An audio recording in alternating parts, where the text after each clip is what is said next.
Te rog frumos, să regredăm. Dacă vrei să dăm demisia, dăm demisia dacă vrei. Eu te iubesc și țin la tine.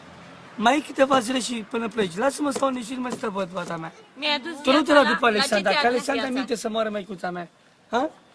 Minte Alexandra, că spune că arunci în garla, tot arunci în garla. Tu-i mai... Să moară fata mea și copiii mei dacă vrei.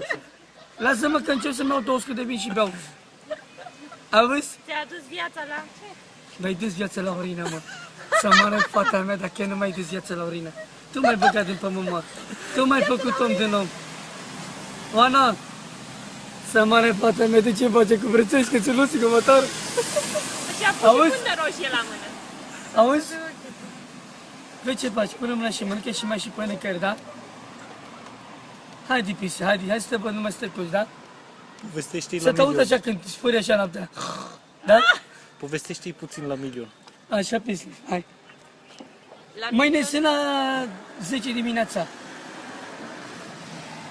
Nu, la ce oră vrei? Bine, la 10, până te spui după dinți, dacă ai dinții bine, te speri. Hai, vezi ce băi, fata mea. Hai că-ți dau un bărbat frumos să vorbești cu el, ia. Să mă nu. Ia vino, Mihai, povestește și mie puțin la milion cu Vivi, cu taxa de plătă. Cu Vivi? Da. Ah, Puțin, să te am și eu ce aici. să fac? Mă lăcuie, mă, acolo, mă. A venit ei acolo, toți ei acolo, au venit la Parlament și a vorbit la $1.000.000.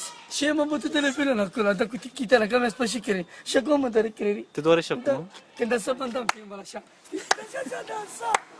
Dar câți inși a sărit pe tine? 300 de inși a sărit pe 300 mine. de inși. 20 de inși a sărit pe mine. Da.